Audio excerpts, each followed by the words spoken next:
నాకు చిన్న సందేహం. ఫాదర్కి షుగర్ కంప్లైంట్ ఉంటే కొడుకు వస్తుంది కదా, ఫాదర్కి బాల్ హెడ్ అయితే కొడుకు బాల్ హెడ్ అవుతుంది కదా, ఫాదర్కి బ్లడ్ ప్రెషర్ ఉంటే కొడుకు కూడా బ్లడ్ ప్రెషర్ వస్తుంది కదా, అది వారసత్వం. మరి నేను కాలేజీలో చదివే రోజుల్లో నేను ప్రేమించిన ఒక్క అమ్మాయి కూడా నన్ను ప్రేమించలేదు. మరి నువ్వు నా వారసుడు కదా, ఆ అమ్మాయి నిన్ను ఎలా ప్రేమించింది, ఎలా పెళ్లి చేసుకుంటానంది? చెప్పండి బాబు, సార్ ఏమన్నా ట్రై చేసుకుంటారేమో. లేకపోతే సార్ అన్లిమిటెడ్ గా అబద్ధాలు ఆడేస్తారు. అమ్మగారు మిమ్మల్ని ప్రేమించి పెళ్లి చేసుకున్నారని చెప్పారు. కాదులేవాయ్, పెళ్లి చేసుకున్న తర్వాత ప్రేమించింది కావాలంటే అడుగు. ఇప్పుడు ఇది కరెక్ట్. అబ్బా చెప్పండి డాడీ. ఏమిటో నీతో చెప్పేది? విషయం అంతా నువ్వు మాతో చెప్పావు కదా, మేము ఆ పెద్దవాళ్ళ దగ్గరికి వెళ్తాం, మాట్లాడొస్తాం. మాట్లాడి చెడగొట్టరు కదా.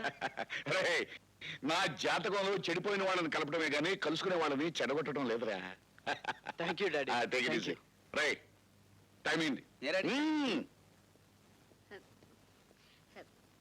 బాబు, పెళ్లి చేసుకోవడం తప్పదంటారా?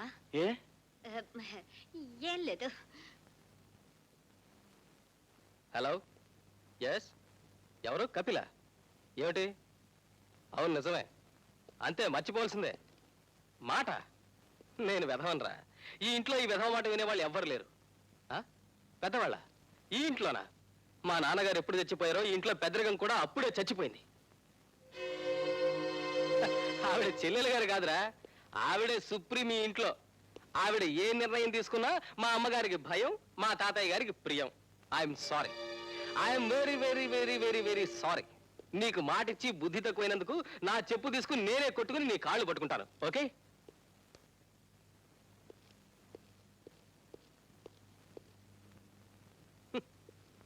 చక్రి, ఏమిటి నువ్వు మాట్లాడింది? విన్నావుగా, అక్షరం అక్షరం. నీ నాన్నగారు చనిపోవడంతో ఈ ఇంట్లో పెద్దరికం చచ్చిపోయిందా? ఎందుకు ఆ మాట అన్నావు? ఎందుక? బుద్ధి తక్కువై వాడికి ఆ మాట ఇచ్చినందుకు. ఏం మాట ఇచ్చావు? అలేఖ్యను వాడికిచ్చి పెళ్లి చేస్తానని. నువ్వెవడివి మాట ఇవ్వడానికి? ఎవరన్నా? బాధ్యత గల ఒక అన్నయ్యని. ఏమిటి నీకున్న బాధ్యత? నీకు నచ్చిన వాడికిచ్చి నీ చెల్లెల్ని కట్టబెట్టడమేనా? నీకు నచ్చితే సరిపోతుందా? దానికి నచ్చక్కర్లేదా? దానికి నచ్చడం ఏంటి? కపిల్ నీకు నచ్చాడు, తాతయ్య కూడా నచ్చాడు కదా. కానీ పెళ్లి చేసుకోవాల్సింది అది. అదేం దానికి వదిలేస్తే దాని భవిష్యత్తు ఏమవుతుంది? ఆహా, భవిష్యత్తు గురించి ఎంతో గొప్పగా ఆలోచించేవాడివి. మరి మన సుబ్బారావు మామయ్య గారి అమ్మాయి నాకు నచ్చింది, మీ అమ్మకు నచ్చింది, చెల్లయ్య కూడా నచ్చింది. ఎందుకు చేసుకున్నారా? నీ భవిష్యత్తు నీ ఇష్టాయిష్టాల మీద ఆధారపడినప్పుడు నీ చెల్లెలి భవిష్యత్తు దాని ఇష్టం మీద ఆధారపడి ఉండదా? అయితే పెద్దల మనం ఎందుకు? ఆ మొక్క నేను అడుగుతుందా? బెడి ఫూల్. పెద్ద మేము అందరం చెప్పాంగా, చేసుకోండి. పెద్ద పోజులు కొట్టామే. పెద్దవాళ్ళం మేము ఉన్నది మీ నెత్తిన బండరాయి పెట్టడానికి కాదు, మీకు ఇష్టం లేని గుదిబండను మీ కాళ్ళకి కట్టడానికి కాదు, మీరు సుఖంగాను సంతోషంగాను ఉండేటట్టు చూడడానికి. అయితే ఈ పెళ్లి ఖాయమంటారా? అలేఖ్యకు ఎవరిష్టమో వారితోనే ఈ పెళ్లి జరుగుతుంది. సరే, మీ ఇష్టం. పోరా.